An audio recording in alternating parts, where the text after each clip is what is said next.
All right. Well, apparently AEW intends to continue doing television until they're forced by lack of a roster not to be able to. And they did another television show this past Wednesday night, trying to get themselves out of the mess they got themselves into on Sunday night.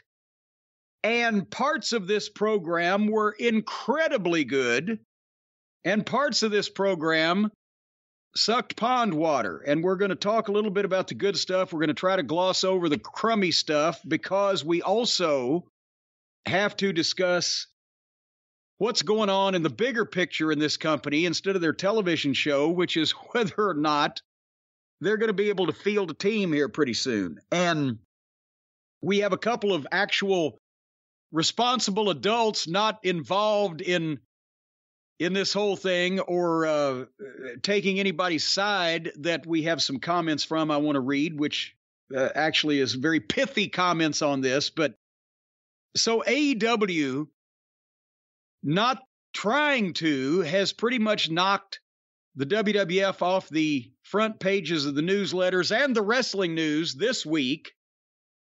But I don't expect that'll last. I think things will settle down and WWE will figure out some way to, all right, let's do another stadium show in front of 60,000 people, and maybe we can get as much buzz as they do over there by getting in fights amongst themselves. But this program, from the start, everybody knew that there was something going to go on, but even the people who hadn't heard of the incident at the media scrum and everything, as soon as the open comes up, there's no Punk, there's no Twinkle Toes, there's no Hardly Boys. They have been scrubbed from the video open of the television program.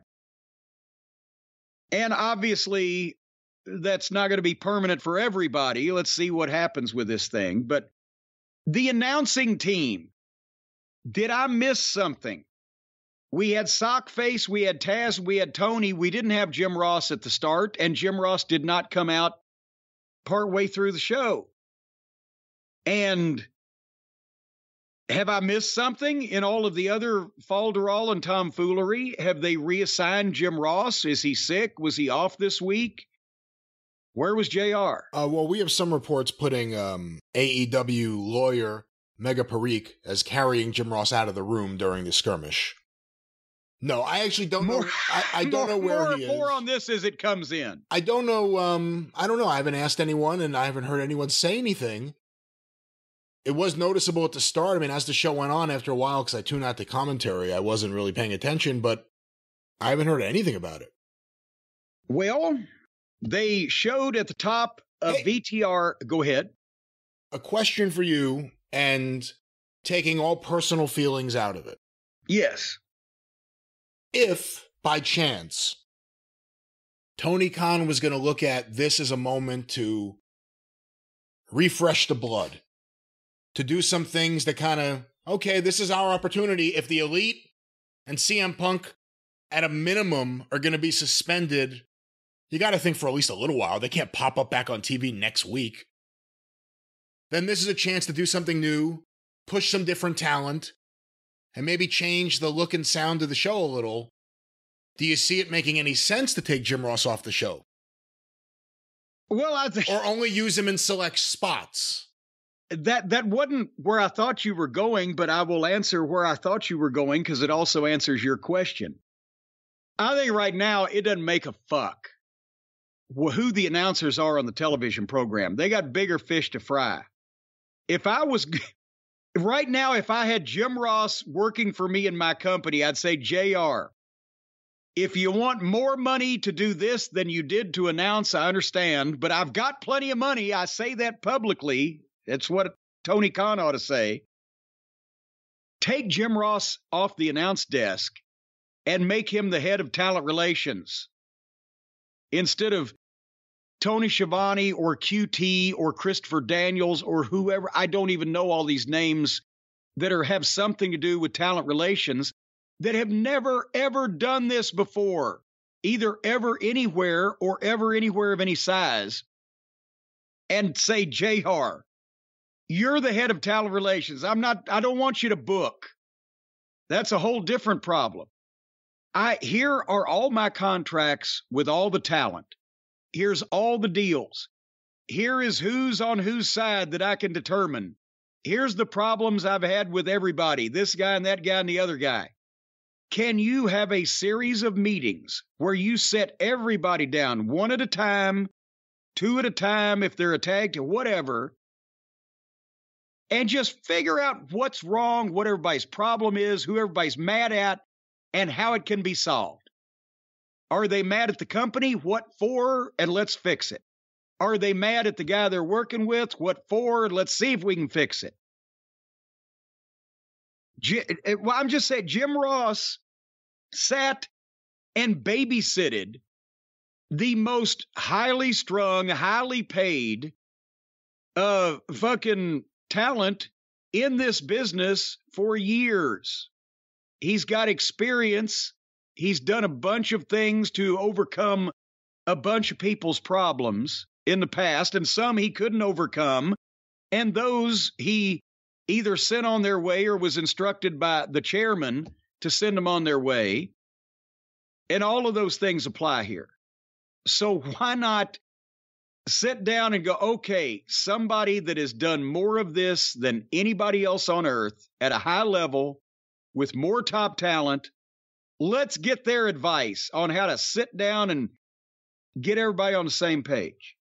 If you think that there's a feckless talent relations department, if that's part of the argument, so many of the guys, if not pretty much everyone there, is a contemporary, or just about, I mean, not that much older than the roster in some cases. I mean, it's wrestlers that either retired young or whatever it is, they're not that much older than the stars there. They've worked indies with them, for instance. Right. Do you think it's important to have any kind of significant age difference between the person who's in charge of this or do you think it's just about, let's not make it about age.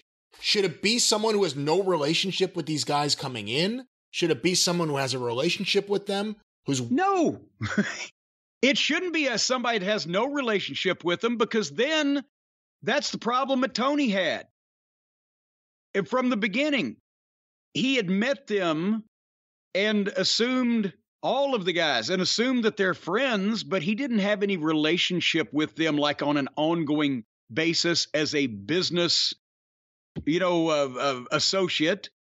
He was a fan of theirs and signed him up to wrestle for him. And if you get somebody that has no personal relationship or previous relationship with any of these guys and doesn't have a pretty good understanding of the wrestling business, then it comes down to who presents themselves to that person that doesn't know anything as the most knowledgeable, not who is the most knowledgeable. That's how Russo keeps getting jobs. So it's not about who's the best talent, who's the best employee for your company, whatever. It's about who comes off as the nicest guy to somebody that doesn't know anything about anybody. And people in wrestling, that is sometimes these people's best talent, whether it's Shit Stain or the Hardley Boys or whoever. A lot of people think that old Twinkle Toes is just a heck of a guy when they don't know anything about anything. So, you stay away. You get people who know the fuck out of wrestlers, not people who have never met wrestlers or people who have only been friends with wrestlers.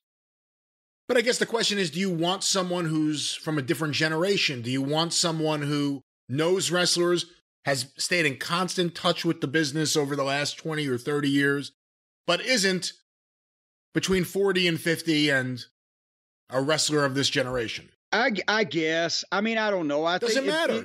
Does it matter? It shouldn't matter.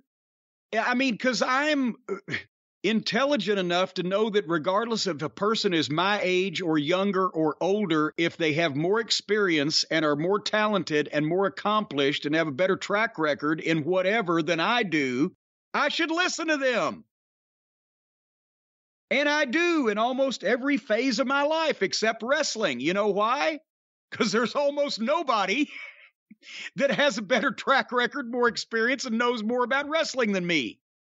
But if I'm going to get my car fixed, I'm going to go to the doctor, I'm going to get a fucking room renovated. Turn on your computer. I'm going to turn on my computer. Turn on your phone. Yeah. I'm going to ask questions of people that know more about it than I do. Whether they're young, old, or whatever the fuck. And that's not happening here because Tony thought that he trusted these guys that they know what they're doing, and he wasn't well versed enough in wrestling to know that they didn't. The EVPs I'm talking about. He believed because he was a fan, and a very special kind of fan, not just a casual fan, but a fucking fan, that he would know how to write his own television show, even though he had never done it before, ever, for real. And we see how that's worked. And that's the problem here. It's not, Tony's a great guy because he financed everything and had the contacts with TBS, the previous administration, and the whole 9 yards to get this thing done. So he does deserve to win some Promoter of the Year awards.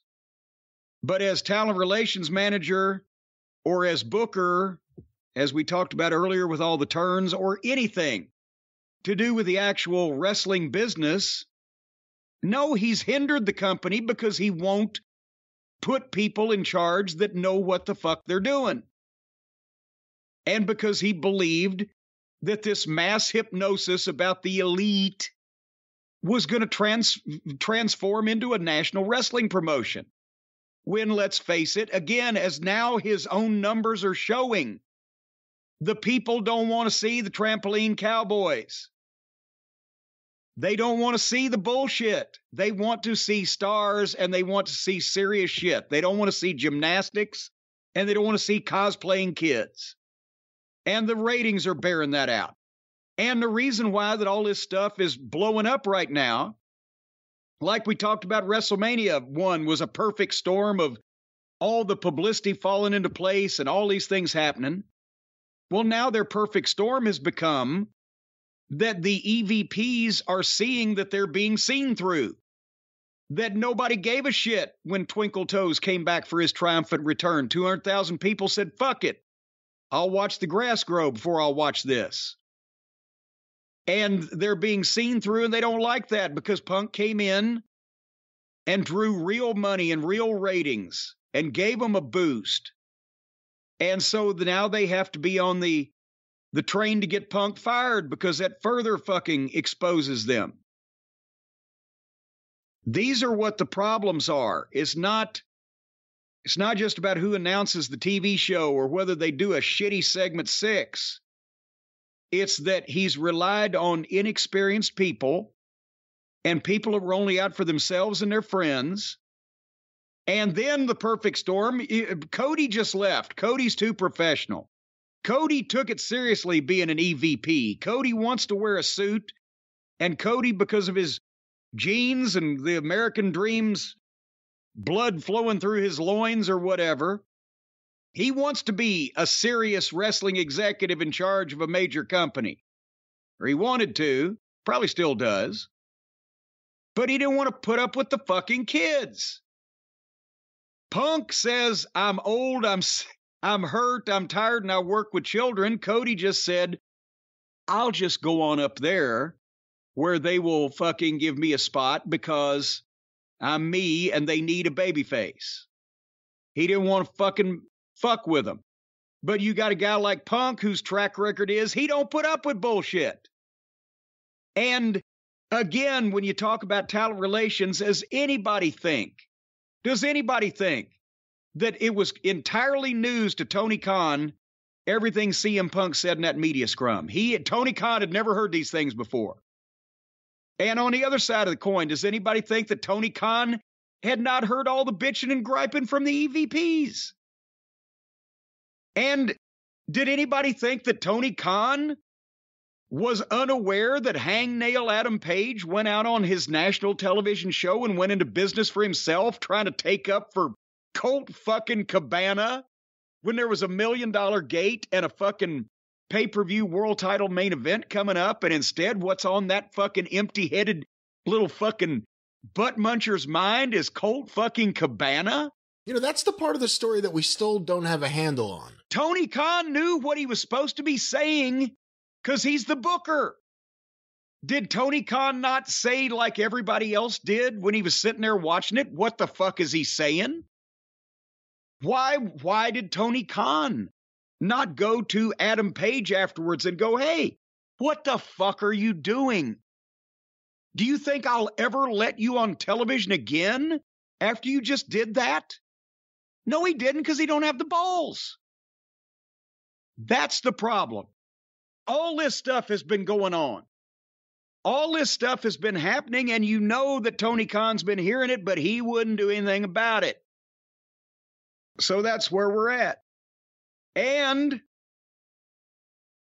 they have to, as a result of all this shit, they VTR'd MJF's comeback at the pay-per-view, and they had to edit it so you never saw Punk or heard anything about the match that prefaced the return. So you had no idea what happened if you didn't see the pay-per-view. Hey, bigger question. If you did see the pay-per-view, is that insulting? Yes. It's insulting because, number one, if you saw the pay-per-view, you understood it, and then you see the package, you don't. But also, people have just paid $50 for a pay-per-view to see the World Championship decided after they'd just done the screwy little deal the week before. And did anybody pay for the pay-per-view to see the World Six-Man title decided? But it was on a pay-per-view. And then the first thing that we hear on the TV show 3 days later is Tony Khan saying, I've vacated the world title and the World Six-Man title. And if you didn't watch the media scrum, if you don't go to the wrestling sites for all the news, if you don't know what the fuck's gone on, then everybody was going, what the fuck? And let's face it, not everybody knew what was happening because not everybody lives their life in the middle of this shit. But they had 1.2 million, or was it 1.3? People tune in at the start of this program. That means the regular crowd, plus anybody that wanted to see what the fuck was going to happen, plus anybody that heard about the melee. They all tuned in to see what was going to happen, and Tony Khan's face pops up, and the crowd boos him, first of all. Those were the people that knew what had been going on. Then he announces the titles are vacated. Then the people boo again, and then he never mentions why those titles were vacated. He just said there's going to be a 6-man tag tonight, and the winners will be champions, and there's going to be a tournament again. The tournament got booed. Why wouldn't it? We've been saying this for like 2 years now. Everyone's sick of these tournaments. There's going to be a tournament for the title to fill the spot in 2 weeks, and it starts tonight. This motherfucker cannot let anything breathe. He can't sit back and go, I might better think about this for just a minute. I might better just announce this slowly. I might better just announce the titles are vacated and we're going to announce what we're going to do about it next week. Just anything. He's got to blurt it out before he has a grip on what's going on. The only people he listens to are the lawyers. Well, he'll listen to Mega if Mega says something. Maybe he needs to listen to Stephen P. New, because Stephen P. New could book a better wrestling show than this. But it was a pre-taped announcement that Tony Khan did, and somebody on Twitter or wherever, well, why didn't he come out live?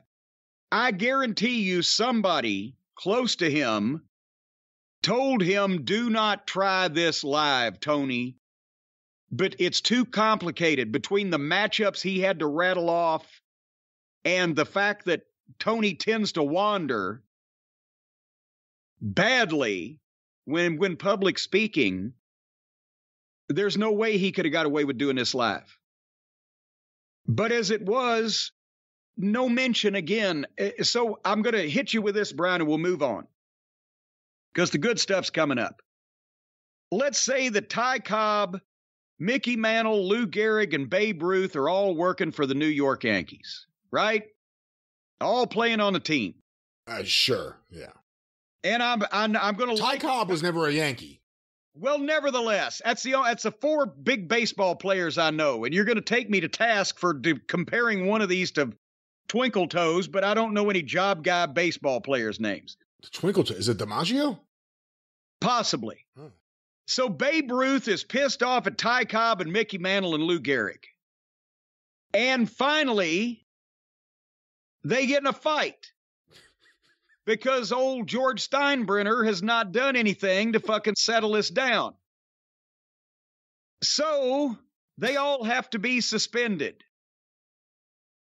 My question to you is, after they're suspended, and the next time that the Yankees go out to play a game, and there's no Babe Ruth or Ty Cobb or Mickey Mantle or Lou Gehrig, would George Steinbrenner, would he make the announcement, ladies and gentlemen, the Babe Ruth, Ty Cobb, Mickey Mantle, and Lou Gehrig are suspended because they got in a fight in the locker room last week, so they ain't playing tonight? Okay, you don't know anything about baseball, but you got one thing right. If it was Steinbrenner would have put out a statement. He also would have lambasted them publicly. He was an owner that would do that. In any professional sport, including the UFC, Dana White canceled his press conference because the guys got in a fight, and he said that. It's a shit show back there. In any sport, I'm not arguing with the suspension. That Tony did what he had to do. But in any sport, would it be reported that so-and-so has been suspended because they got in a fight? You don't have to take a side. I know there's legal situations coming up. But if there would be a legal situation coming up if the baseball players got in a fight, or the football players, or the soccer players, or the disc golf players.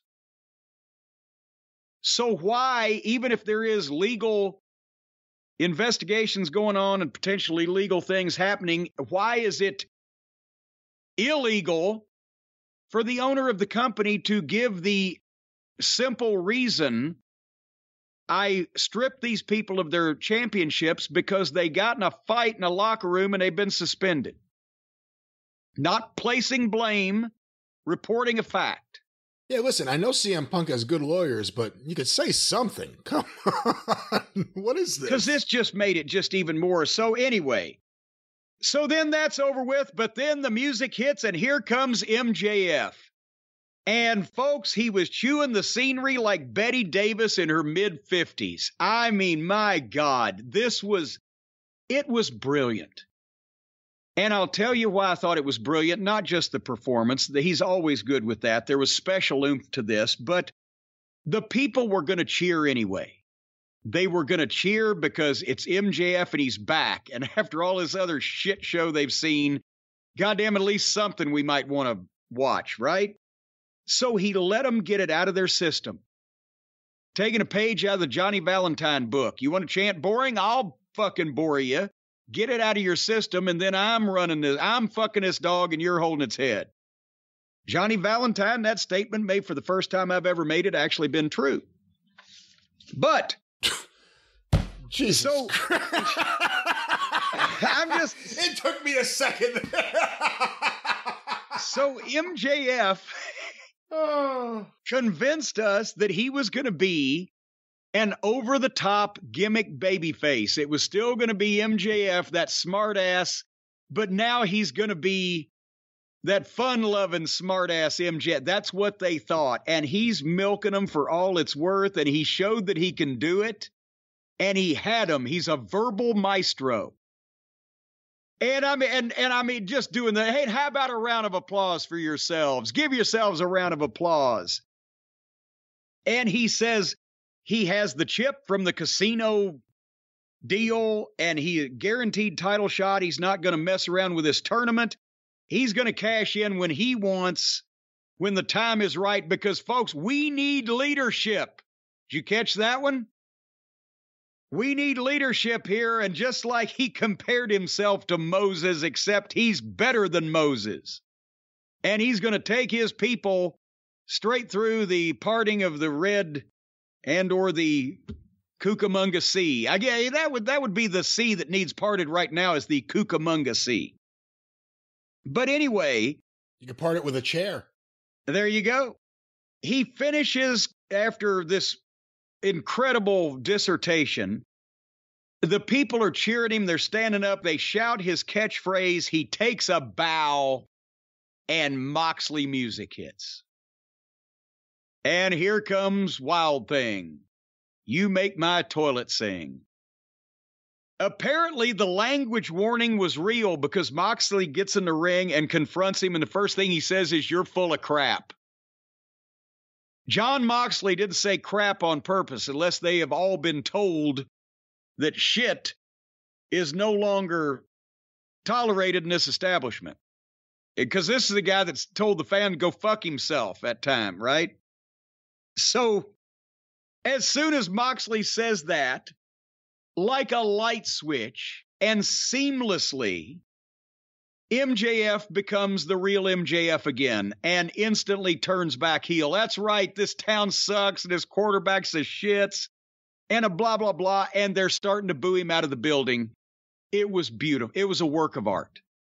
Because they were going to give him that reaction when he came out. So he let them get it out of their system. Then they see Moxley. Now we're back in program mode, and MJF can be himself, and all is right with the world.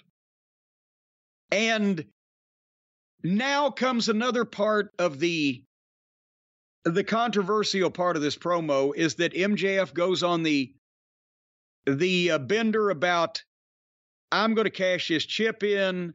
It's going to be another bargaining chip in my bidding war of 2024 when I go to a real company with real fans and real wrestlers like my friend Cody and the only real con in wrestling, good old Saint Nick. It's a good line. And again, he's brilliant. But you'll see a bunch of old-time wrestlers saying, well, he shouldn't talk about the competition, and that's burying it. It's terrible. And probably the only old-fashioned feeling that Uncle Dave has anymore is, oh, you shouldn't do that. He's completely lost all of his principles, and everything else is now the modern age, and we've all got to learn and change and evolve. And a lot of people are saying that. A lot of people say, and I understand number 2 is the one who knocks number 1, and number 1 ignores number 2. In promotional wars and in competitions of that nature. But at the same time, I see what they're trying to do here because it makes MJF the devil himself, no pun intended, to this audience, to the AEW audience and the AEW faithful.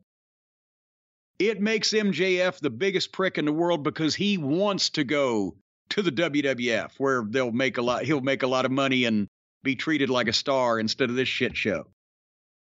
And that makes sense because, to be quite honest, let's face it, both sides have a point, and I can see both of them. But there are not enough people in play here, fans, viewers in play, that are undecided to make a difference anymore in, when they say, well, MJF is just making WWE sound like the big company. Well, everybody knows it already is. There's not enough people you could really convince in the middle there. So, I say MJF is getting heat on himself with that audience. And then Moxley says, well, you better leave the ring right now or I'll make you. And both of them strip down. And by the way, if this was a shoot and he really couldn't get the sleeve of his shirt off and had to work that hard, it was serendipitous. It was perfect. It was brilliant. It reminded me of the old J.J. Dillon can't unzip my jacket spot. And they have the face off, and then MJF powders and walks out. So it was a brilliant verbal performance. And I understand the problems that some people have with his referring to the WWE. If everybody, or even anybody else, much less everybody, if anybody else started doing it on the program, it would be gaga. But because of who he is, what his situation is, and how he can do it, and how he gets mileage out of it, it doesn't bother me that bad. A comment on MJF before we go to the section of the program with the plumber. I thought it was a great segment. Like you said, he nails everything he does.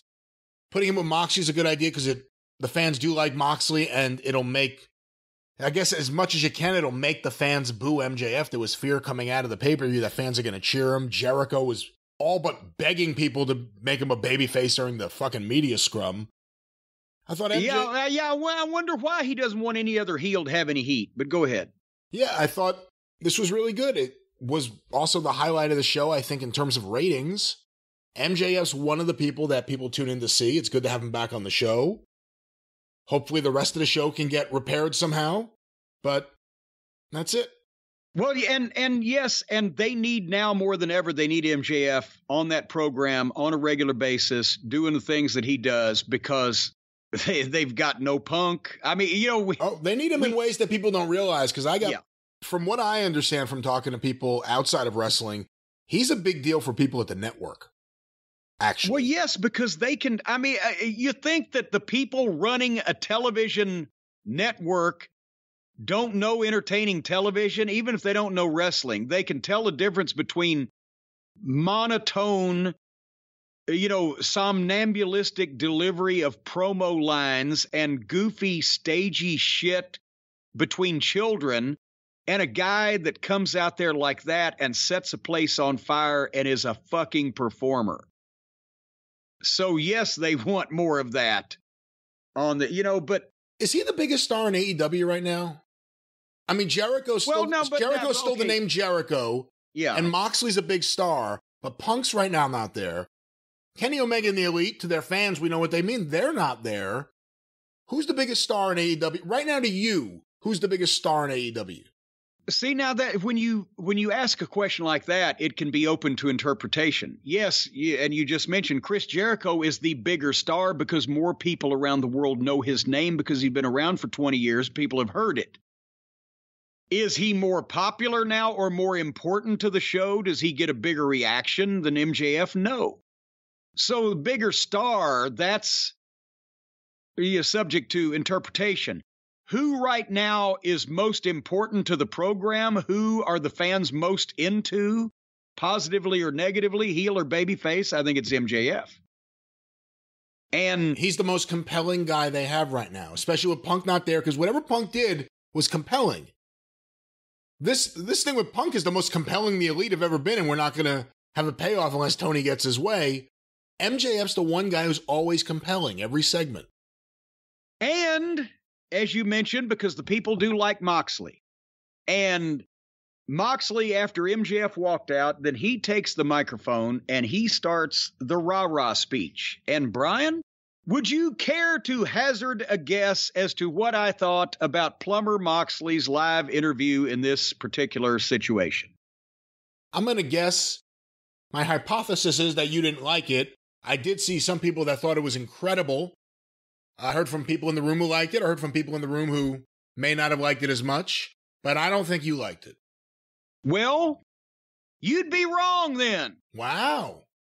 Because I can't believe that I'm going to say this, but this promo was brilliant.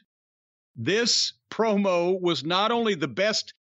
In one way, Moxley ought to quit now. He ain't going to top this.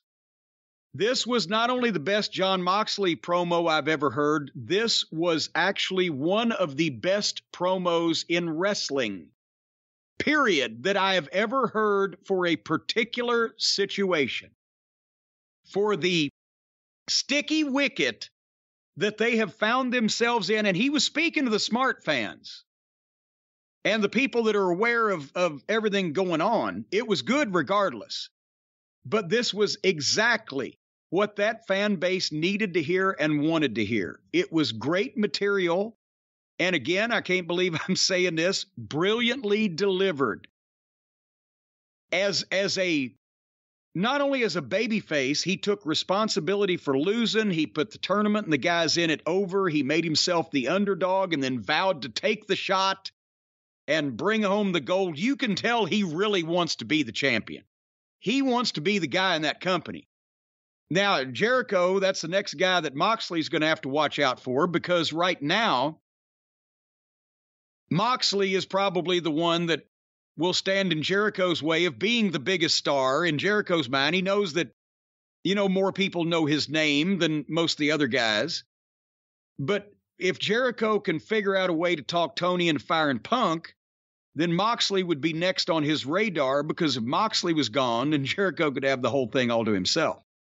But nevertheless, having said that, this was the rah-rah speech that the fans needed to hear.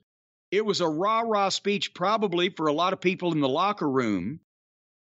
And for this particular situation, in this environment, with what all's gone on, this promo fit the occasion better than almost anything I can think of that I've heard in I don't know how long. And is it sooner or later a blind squirrel finds a nut? Is it because Moxley is wrapped up and he wants to be the champion and he wants AEW to succeed, and he came out with this because he sees the team is in need and this was his crowning achievement verbally? I don't know what, but this promo by Moxley was fucking brilliant. Who do you think it was for? Was it for the fans or was it for the boys? Both. It was for the fans and the boys, because and there's not a lot of difference between the fans and the boys in that company. But it was for both. It was him saying, as a locker room leader and a veteran, that's what the boys needed to hear, and that's what the fans needed to hear in his mind to keep the people headed in the right way. But it was great. I don't know whether he'll ever do anything this good again, but that's the greatest thing in my mind he's ever done. They said that before the show there was a meeting that was kind of corralled, and the leaders of it were Jericho, Moxley, and Danielson, who I guess would now be the three of the active rosters and the stars in that company. We forgot about Danielson talking about big stars. Yeah. Those would be the ones with, MJF's still a kid, so no one's going to really listen to him. Yeah, we don't think about Danielson a lot because he's hidden in the group now. But yes, Danielson, Moxley, and Jericho would be the names. So I think Moxley is taking it seriously, in front of the camera and behind the camera. I think he's trying to, and if this causes Moxley to step it up and he ends up being good in this, hey, maybe that's a good development for Tony Khan. See, now, this is the time where MJF, he came out and he put that performance on because he knows that this is his show to steal. And Moxley, he's thinking, okay, the team is in need. I got to rally the troops, circle the wagons, get everybody on the right side, the right correct page, whatever. I'm sure Danielson, in a less forceful way, is probably thinking the same thing. And I'm thinking Jericho's thinking, hey, only one or two more fucking names to get on Tony's shit list, and I got this thing all to myself. We can get more into the idea that Jericho would like certain people to be gone, and he would certainly like certain people to be gone. But let me ask you this, because we're talking about all these things. Who's the biggest star? Who AEW has as leaders? We're going into that show in Queens on the 21st. They're going to announce not an interim champion, but the tournament final is going to be for the new world champion. Who would you put the belt on right now? A heel or a babyface? And would it be Moxley a third time? Is that working, or what would you do? Well, at first I was thinking, God damn it, can they just put the belt on Danielson? Because at least then you've got a guy who can work with everybody, a legitimate star. Somebody can carry the fucking thing and nobody's going to scoff at it. But then the problem becomes MJF's the direction they need to go. They just need to make sure they're right when they pull the trigger on it. And, God damn it, the problem is Danielson was a great heel 6 months ago, and now he's been in a babyface group. But is there going to be that much animosity can they build between him and Danielson, which is totally, starting from scratch? With Moxley, with that promo that he did, I think you put it on him, and when MJF beats him for it, then MJF's got some fucking heat. What about Danielson Moxley? They're Blackpool Combat Club guys. It's not really working for both of them. One of them has to go. Yeah.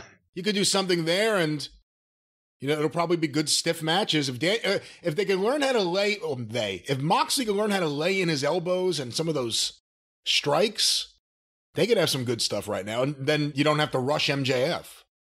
Well, I'm not saying rush it regardless, but goddamn, then here's the thing.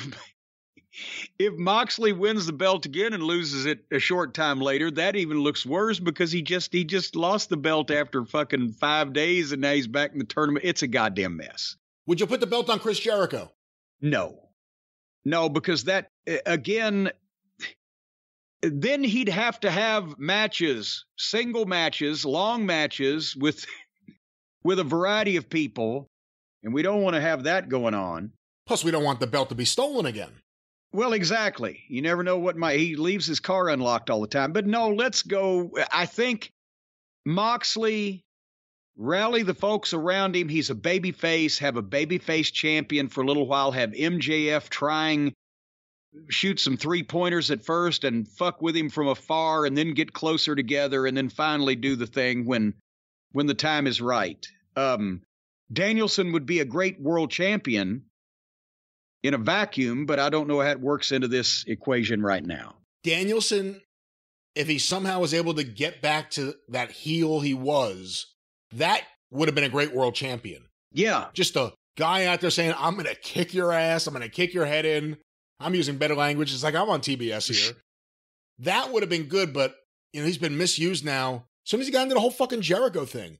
Well, yeah, the time to do Danielson as world champion would have been late last year when he was doing that. And now but other than one last question. Okay. Other than MJF, and I can't think of anyone off the top of my head, even though there may be someone, is there anyone else that, for lack of a better term, is a homegrown AEW guy, even though he started in other places, was there from the beginning, a young guy? Is there anyone else you would even consider being in that mix for consideration? Not right now. Sammy Guevara. Oh, good God. I'm just asking just because that's one of the names, Sammy Guevara. No. I mean, Sammy's a heel and people like to dislike him and he's got the girl and blah, blah, blah, but he's not the world champion. He's not going to be the world champion. And also, is he going to paralyze himself doing one of these goofy moves? Then you've lost another world champion to injury, this time probably avoidable. Is he going to say something else where they need to fucking send him to be more sensitive? He's young and he's got a slappable face and a smart mouth. Don't make him the world champion right now. Nobody else is ready because but Wardlow, you don't want to, that's the last thing you want to do is expose him by putting the world title on him and then putting the pressure on him of having to go out and have matches with a variety of people. And it would hurt his gimmick and his aura.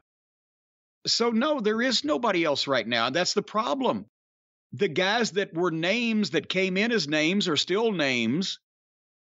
And the guys that came in and were, at the mercy of Tony Khan's booking and how to get them over, the only one that's made it to MJF because of his verbal talent and Wardlow because of his physical charisma, and neither one of them had a lot of help with the booking, except MJF was involved with Punk, so that wasn't going to go far wrong. And they had Wardlow on a great trajectory until he got away from MJF. And then he floundered. So there's nobody else that's ready to be the world champion of that thing. And God damn, the last thing you want to do, I can't even believe they put Paige in the tournament when there's the weasel that started the whole thing at a public basis. And they reward him for being the instigator for their entire company falling apart by putting him back in a world title tournament.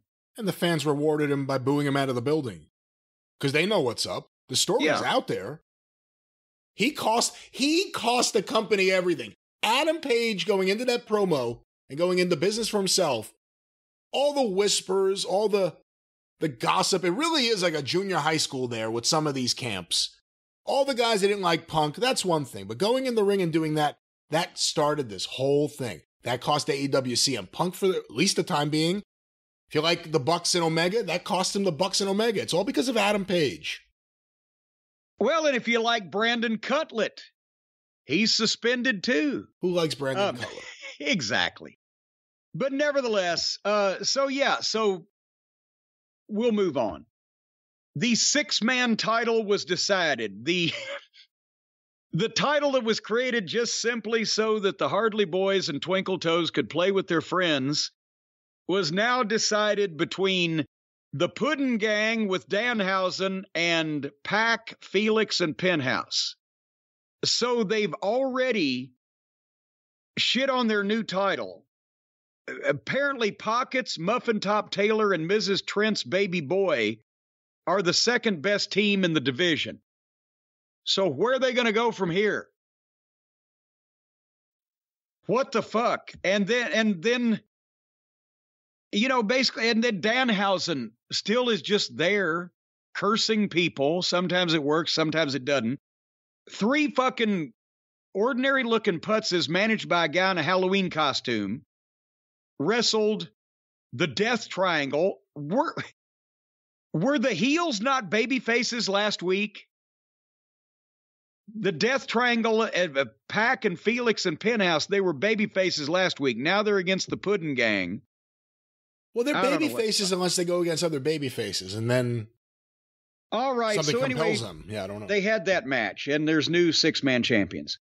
And have you noticed that little Brutus of the Dork Order, when he does these backstage interview segments, he's not just bad, but I think he's trying to be bad. He's trying to be worse than he is.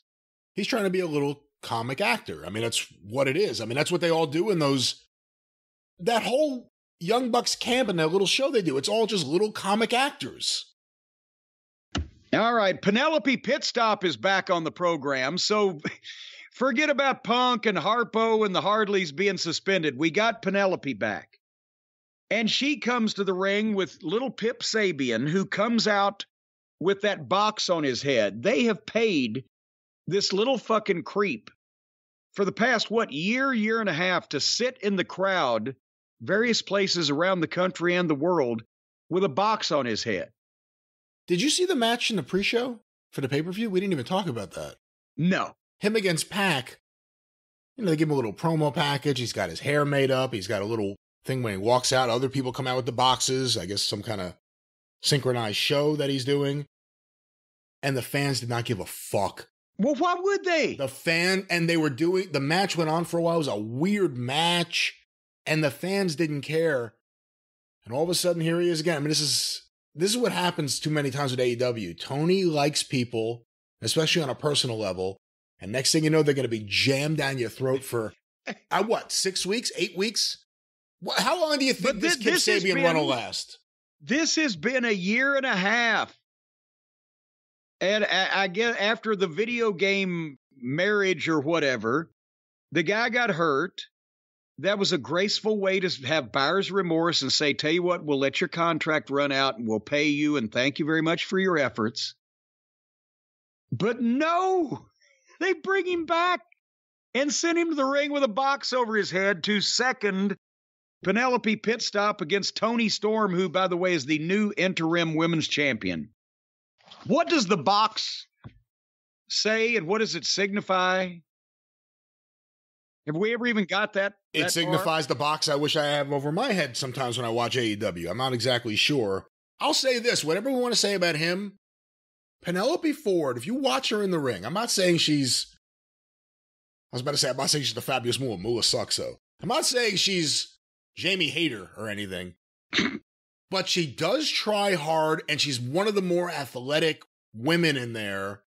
And I don't know. She hasn't been around in a long time. It's the first time I watched her in a while, so I really was paying attention. I wanted to see. Sloppy at times, sure. And Toni Storm's pretty good, so she had a good opponent. But Penelope Ford's not that bad. Moving along. Okay. Who is Action Bronson?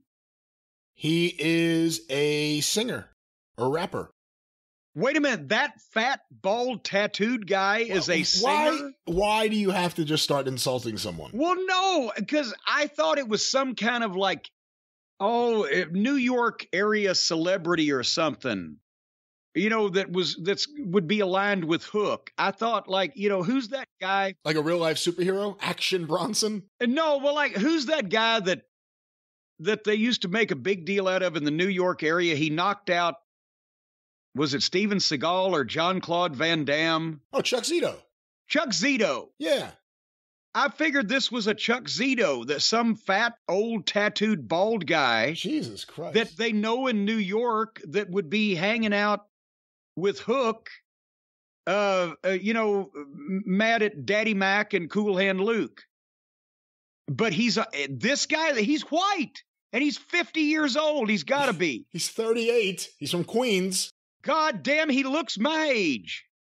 You're not 50 years old. That's what I'm saying. I'm 60. I look better than him. He looks 38. Or he is 38. He looks like he's been floating in a river for 3 days. The point is, I don't know what this guy did to you. He's 38. Well, no. How is this fucking fat, old, tattooed, bald, white guy a fucking rapper? How? I mean, he has a microphone, two turntables, and a microphone. Why would a 50-year-old fat, tattooed, bald, white guy want to be a fucking rapper? He's 38. I'm sure his weight could fluctuate like it could for everybody. And mine stayed pretty steady recently. He did Hook's theme song, I believe. God, I don't know, but anyway. And it says here in his Wikipedia, he's also a chef. God, would you eat anything this guy cooked? Yeah, it looks like he knows what he's doing. Fuck, it looked like somebody used to set the ring up for Dennis Coralluzzo. Have you ever seen what chefs look like? Have you ever been in a kitchen? But no, and don't tell me to, or elsewise I miss restaurants now. I'll never want to eat one again. What do you envision them looking like? Let me Tuxedos? ask you. Okay, yes. I think if a son of a bitch going to be cooking dinner for me, he needs to dress up, at least wear a tie, wash his fucking hands, make sure his nose is pre-picked. Get in there and get to cooking. But okay, does anybody in the world know who the fuck Action Bronson is? Because they came out here and Daddy Mac and Cool Hand Luke did a fucking promo about Hook, and they're mad at Action Bronson, and Action Bronson did a promo taking up for Hook. Does anybody besides you, because you're from the New York, New Jersey area, know who the fuck Action Bronson is? Is he a big deal? I mean, he's a big deal with his fans. He has fans. He's a big deal with his immediate family. No, he's a known musician. I mean, again, you're not into hip-hop or rap. I can name 10 musicians who are in the top 10 right now. You wouldn't name any of them.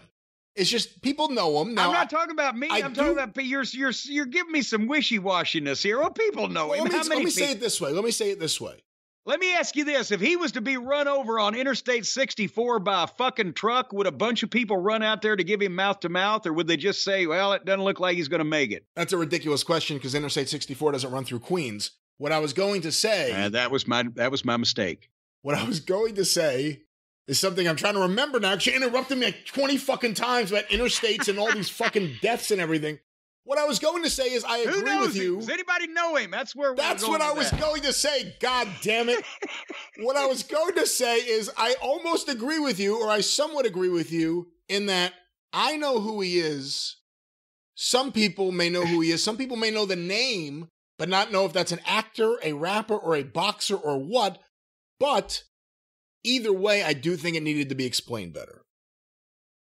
Not to diminish his star ability and what him and Hook could do as a tag team in this tag team division. And they're going to have this fucking guy wrestle. Apparently. Hey, I have not seen a bad celebrity wrestler in quite some time, so I'm okay with it. Well, there you go. You're about to. This fucking guy, I'll bet you this guy can't get in the ring by himself on the first try. All right, here comes Max Caster and the Acclaimed. And he goes, listen! And then Swerve's music cuts him off. And God damn it, I was ready for a rap. I was going to transcribe that, but then I realized that Caster was in a no-win situation because whatever he had to refer to the unreferable. He had to mention the unmentionable. That's what people would have been suspecting or expecting. So they cut him off and out comes Swerve. And you and I were just talking about this last week. When they did the promo, Swerve and Keith Lee, are they switching heel? Are they trying to switch heel? Because that's the way it appears. Well, now Swerve comes out and he's completely a heel. Nobody stabbed anybody in the back or turned on anybody. They just decided, okay, over the last week, Swerve has become an asshole, so we'll just go with it. And the fans were chanting asshole at him. He was dressed like a heel. He talked like a heel. He did a great promo. And the people were on his ass. And the question is, where the fuck was Keith Lee? His partner, Swerve, has the tag team belt. Swerve's talking to a tag team about a tag team title match. No mention of, Keith's in the back jogging or eating cupcakes or, practicing his fucking speechifying with Fraser Crane or whatever he was doing. So Swerve is apparently a heel now. I guess Keith Lee is too, since they're partners. Swerve looks great and talks great. Keith Lee was not there. And Billy Gunn, of all people, jumped in and cut Swerve off and said, this is Daddy Ass's house. And the people love him. They love the Acclaim. They love Billy Gunn. They're all screaming, scissor me, Daddy Ass, the T-shirts. They got something there. And hopefully in 2 weeks or a week and a half now or whatever it is, they will win the belts from Swerve and Keith Lee and be the tag team champions, because the alternative is Tony Khan's going to fuck up another thing that he's accidentally been handed, and he doesn't know how to handle it. So, what do you think of this whole thing? Scissor me, Daddy Ass. Yeah, is the thing now. That's still my least favorite part of the whole thing, to be quite honest with you. But I'm very happy for the Acclaim. They've worked hard, obviously. They got over on their own. They didn't get any help. They aren't part of the Friends clique. And I don't think they drink the Jericho Kool-Aid. So it's just two guys getting by with hard work. It's nice to see that work at AEW. They're over. They're super over. Two most over teams in AEW right now, the Acclaimed and FTR. I hope that doesn't cause one of them to be rushed into a heel turn before it's time. Although, it's like the stock market. You have to know when to buy. You have to know when to sell. You also don't want to wait too long before you do something, but... Well, neither one of those teams can turn now because the people won't... It would just kill their momentum. So you have two strong babyface tag teams then. Let's say you have Swerve and Keith Lee as one of the strong heel tag teams, and I'll give that time. If they're going to make them heels, I don't know where Keith Lee was, but I like Swerve, and them together, it's a weird dynamic, a dichotomy, but who's the other heel tag team? Who are the other tag teams? If the Young Bucks are out of the tag team picture completely. Well, the people have decided they like the Acclaimed, and the people have decided they like FTR. And if you try to turn either one of those teams heel now, the people would go, fuck you, we're still going to cheer for them. Because the Acclaim, they like their personality, and FTR, they like their work. So apparently Tony needs to come up with some more fucking heel teams. But not either one of those two. I don't know. I know Tony hears voices in his head. I just don't know why he doesn't listen to them. Because they're right there. They're telling him what to do. They're telling him how to salvage this thing. They're telling him how to traverse these shark-infested waters of pro wrestling locker rooms and emerge into the light of success as a top wrestling promotion. All the voices in his head are telling him that. He won't listen to any of them.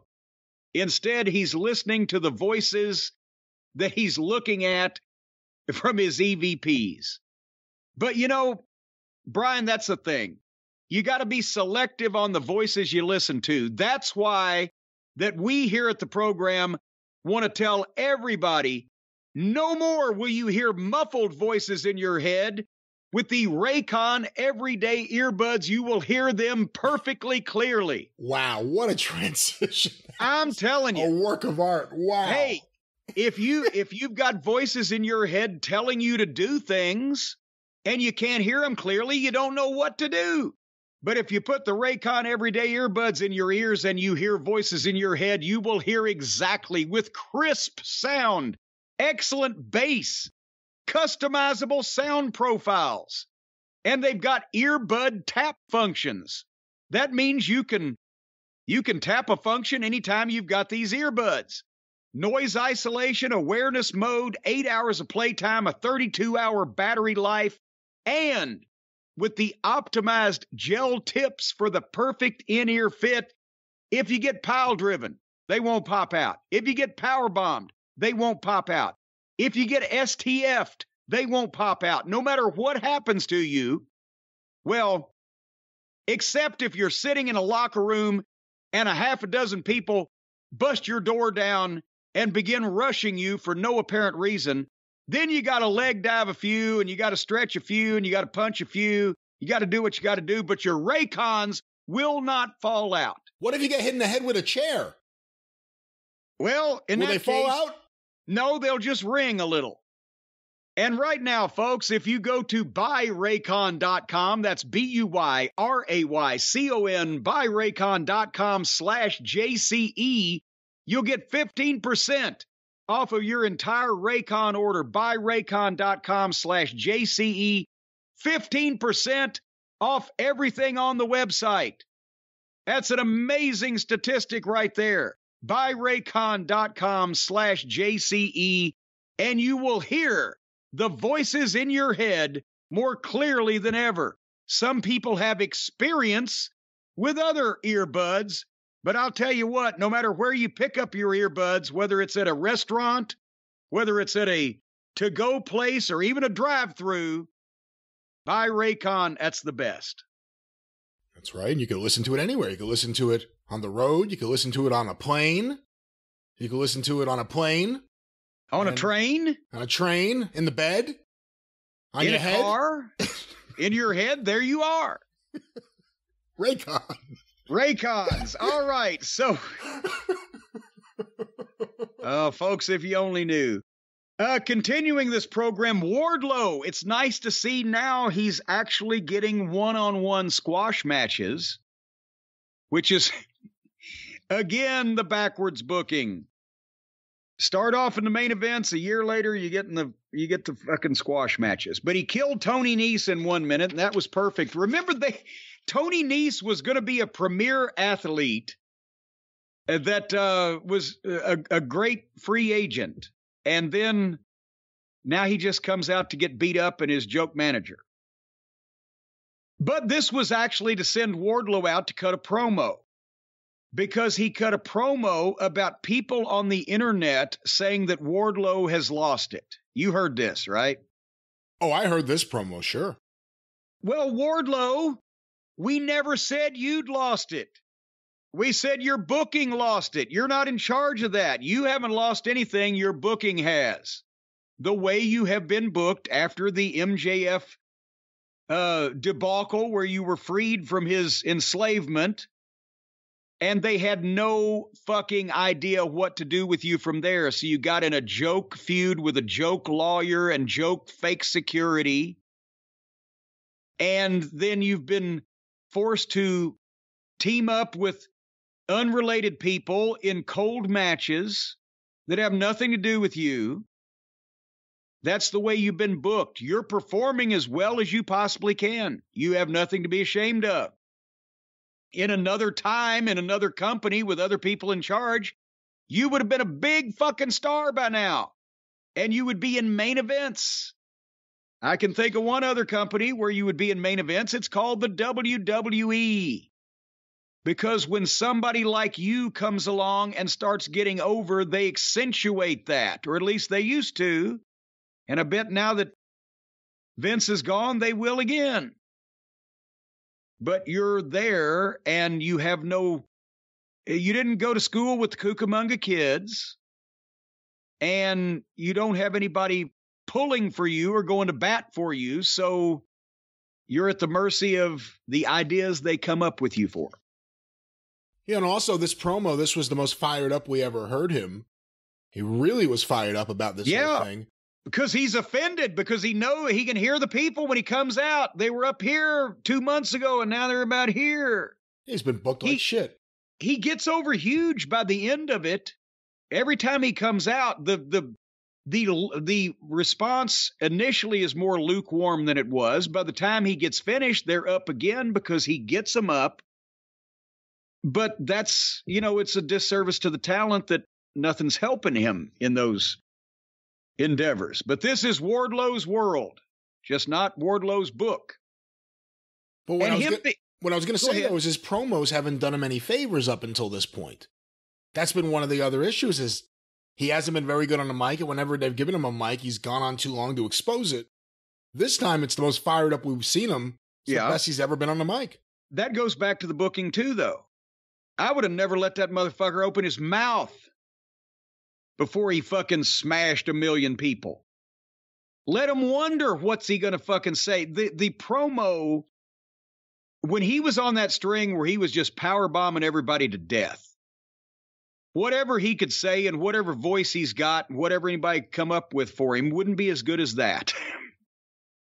With a guy like that, keep bringing him out, smashed him over every week, week after week, get the people chanting for him, give them what they want, and he's gone. And at that same time, you can hopefully have somebody working with him on those promos so that we would have never heard the pre-tape stuff he did where he was just kind of talking like a normal person or whatever the fuck, right? So that when you first heard him, he would sound something like he did in this interview, because the first time you really heard him talk would be the first time that somebody actually did something he didn't fucking like. And then he could come out with that. But nevertheless, also him being TNT champion might mean something if everybody else in the company didn't have a fucking belt.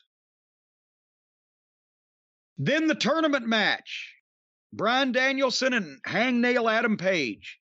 And as I mentioned, Tony Khan rewards Captain Mealy Mouth there that started the whole thing by putting him back in the title tournament. And I know he's running short on fucking name value since everybody's suspended, but still. Anyway, excellent match by Page's standards, because Danielson is that fucking good. He makes everybody better. It was 20 minutes long. It didn't seem like forever, like a lot of these matches do. Danielson obviously led it, kept it fresh. I almost saw Page actually climb to the top rope to do his fucking every single match backflip off the top rope. He actually almost looked like he checked to see if Danielson was still there. So maybe after 2 or 3 years of telling the fucking idiot something every week, he might be able to get it through his brick fucking head. It looks stupid when he takes 30 seconds to climb up the goddamn top rope and just leaps off without looking to see where he's going, trusting that the phony fucking opponents he's got in his fake match are going to break his fall. And even if it looked good, why would you do it in every match? Why would you do that? Sooner or later, you're going to over-rotate and break your fucking leg. I would do that move 4 times a year on 3 pay-per-views and a really high-rated television match, and people would think I was the greatest thing in the world. Or he can do it every week like he does and has for the past 3 years, and not only does it make the move look like blah, well, he does it all the time. It's effortless. But it also is a complete expose of the business because it's fucking fake. Because he doesn't look. But it's a cool flip. Having said that, Danielson did a wonderful job here carrying this fucking micro-penis fucking bastard to a great match. Ducked the buckshot lariat and rolled him up. And as I meant, it should be Danielson and Moxley in the finals if you want your best top 2 stars in the finals of your tournament for the belt. But I don't think are the brackets worked out that way where that can be a possibility? Oh, I don't know. Tony Khan has made me sick of brackets. So whenever they put him on the screen, it's like Charlie Brown's teacher talking. I can't understand what's going on anymore. Well, moving even more quickly, because we've got some analysis left at the end. This program was almost at its end. It was at its spiritual end. Stokely Carmichael, the Gun Club, the other Page, a guy with green hair, and their 7-foot Greg Allman came out to the stage and started a promo. And immediately, a quote-unquote production assistant stepped in from off camera to tell him to wrap it up, like that happens regularly on the program. And, of course, they turned around and beat up the production assistant. And it was ridiculous. I guess now Stokely is the toughest manager in the world because he's snatching everybody. And then they took turns beating him up, and they held him for the 7-foot Allman Brother to give him a big boot, and he took stagey bumps. It was ridiculously phony. But after they beat up the guy for trying to wrap him up, then they turned around and walked off. They didn't say anything else. That's the whole reason they accosted this guy, put him in the hospital, and sent his family out into the street. Probably his wife's going to be earning a living in a house of ill repute, and his children are going to be pickpocketing people. All right, enough. Stop it. Well, the guy, he's going to be out of work for who knows how long, and they didn't even finish their interview. So then it just more phony underneath groups doing phony shit. And then, speaking of rappers that we have not heard of. Okay, Brian, you're my conduit to the world of pop culture. They were in Buffalo, New York, Daniel Garcia's hometown. A rapper that is apparently a friend of Daniel Garcia's rapped him to the ring. You, Brian Last, can tell me what the fuck. Did you understand one word this guy said? Has anybody ever heard of this rapper? Or is he just some local dipshit? It was like the video footage that they played this last week on the news all over the place of a newscaster actually having a stroke on the air, where the words were just melting. What the fuck was this? He's a local rapper who's known by fans of rap in other places. You may not know him because you do not like rap. Was that good rap? I have to be honest, I didn't pay too much attention to the intro of this match. It couldn't be good rap. It didn't even sound like he was accompanying the music they were playing. It didn't sound like Castor. Castor's not a multi-platinum recording artist, but I can understand him. And it sounds kind of like he's trying to stick around somewhere in the parameters of the music that is playing.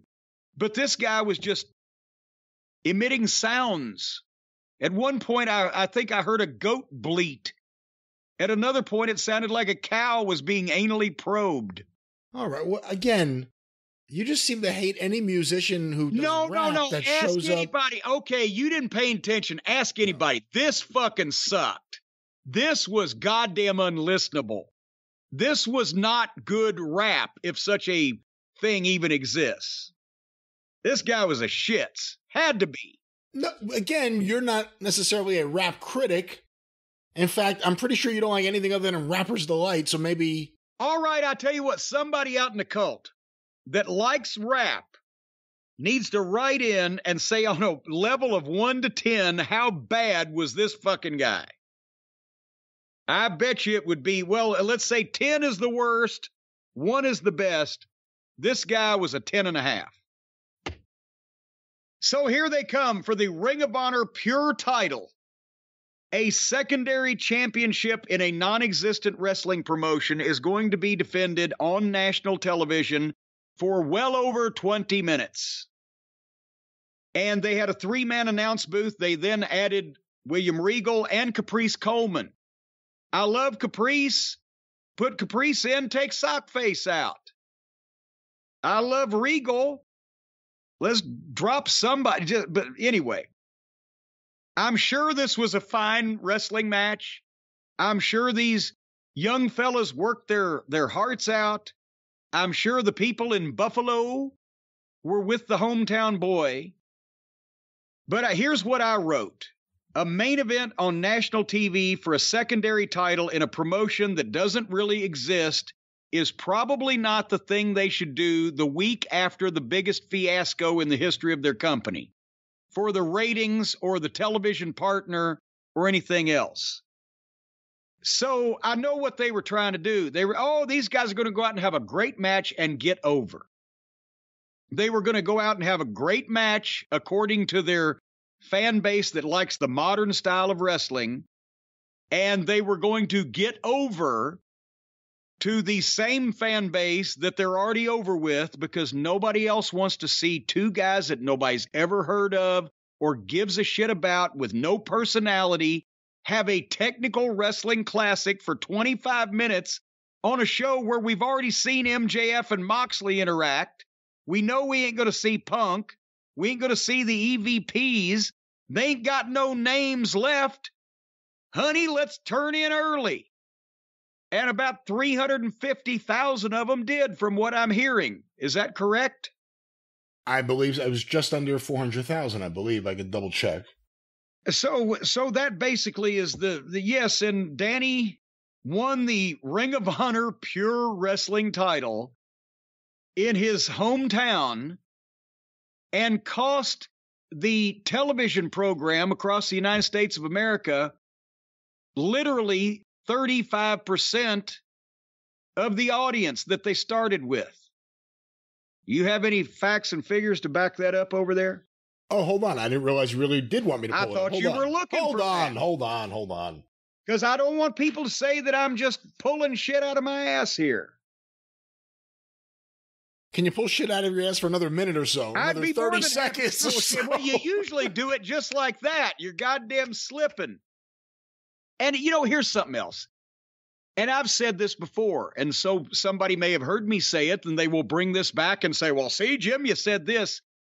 Yes, you always, when you're running a weekly wrestling program, you have to at some point sacrifice ratings or potential ratings or the name value of the stars you're putting on the program to get somebody over.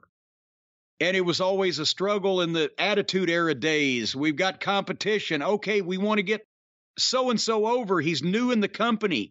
He needs wins on television. That's the way that normal, responsible wrestling promoters and bookers bring their talent in. You bring them in and they win more than they lose first if you want to use them. But then there was the point where but they don't know so-and-so yet. So if we put him out there in a cold match against a job guy, are they going to switch over to fucking Nitro to see if, Scott Hall's going to be sodomized by fucking, whoever?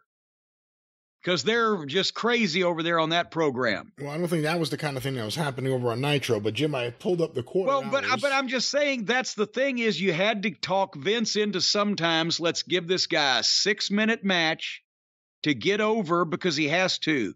Everything can't be the goddamn main event. Everything can't be a house on fire.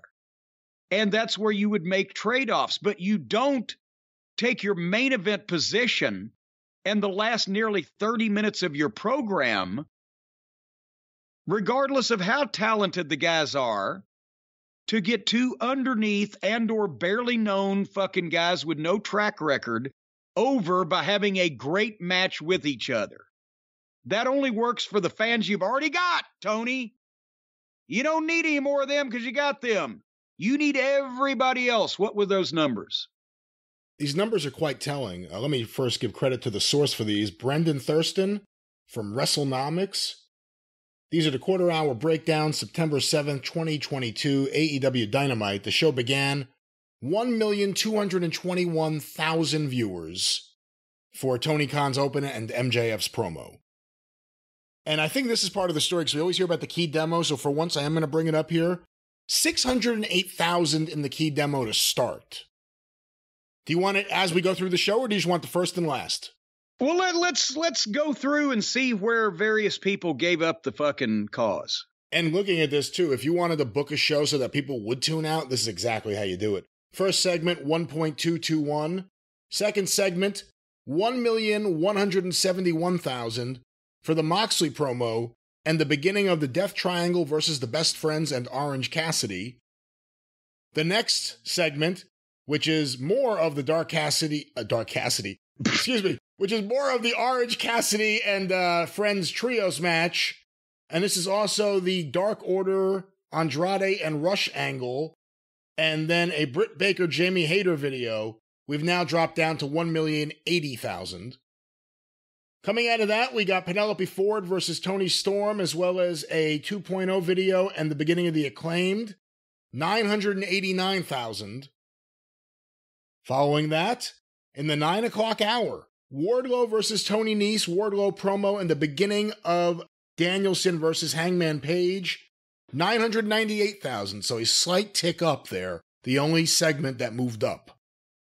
Coming out of that, Danielson versus Hangman Page, back down, 984. The finish of that match, as well as Jungle Boy and the Stokely Hathaway thing and the beginning of Garcia versus Yuta, 959. The final segment, Garcia versus Yuta, 881. A drop from 1,221,000 to 881,000. And I brought up the key demo, 18 to 49-year-old males, a drop of 608,000 to 407,000. So across the board, about a third of the viewers from start to finish. A third of the demo, a third of the total viewers. He's pushing Garcia and Yuta like they're his Eric Watts. Ooh. They're not ready. I don't care how. Eric Watts didn't have any fans. These guys at least have people who are rooting for him, guys who want them to be doing good things right now. They're not ready for this because the fans aren't ready for them to be doing this right now. You're not elevating them. You're taking the show down. So anyway, that was the show, and we've established the predicament and the pickle that Tony and AEW is in. They've made all the news for all the wrong reasons, and you got to keep up with the wrestling news every day. That's what you got to do. Don't you got to keep up every day, Brian, with the wrestling news? I would think that would be a very wise thing to do. Of course, the Wrestling News, a division of Arcadian Vanguard, and the Wrestling News podcast, available now wherever you find your favorite podcasts. Look for The Wrestling News or go to thewrestlingnews.com. We are now on Twitter, at Wrestling News AV, of course, AV for Arcadian Vanguard. And thank you to everyone over the last week and a half who has checked out the show, subscribed to the show. We are very happy with how we're doing, but we're always trying to improve the show. We have corrections every episode when we get things wrong, and it's just the news, just the facts. So every morning, 10 to 15 minutes, get everything you need to know about wrestling without any agenda, without any spin from the Wrestling News. Once again, you can get it at thewrestlingnews.com or look for Arcadian Vanguard's The Wrestling News wherever you find your favorite podcast. I'm happy to say, Jim, this week, our first week, we were able to break some stories with AEW and this backstage altercation, and we'll probably be breaking a lot more in the future. Stay tuned for that. We're expanding our team. We're looking for more members, and we have a lot of things planned. The Wrestling News. And of course, in general, it's another fine week of wrestling programming on the Arcadian Vanguard Podcast Network. Get information about all the shows on Twitter at Superpodcast or on Facebook at facebook.com/Arcadian Vanguard. And of course, the 605 Superpodcast, the Mothership! Yeah, I think I may have to produce an episode or two pretty soon, so go through the archive today at 605pod.com, available wherever you find your favorite podcasts. Go through all of our shows, find out why people know, why people say Arcadian Vanguard is quality programming. And of course, the Wrestling News, thank you to everyone. And of course, thank you to our amazing team at the Wrestling News. And very, very happy. Have you had a chance to check out the Wrestling News? I have, and I'm a little pissed off about the Wrestling News because it took one of my spots as the top podcast in the nation last week. Oh, but that chart's bullshit. Well, I know, but I still like to be on top of it. Nevertheless, so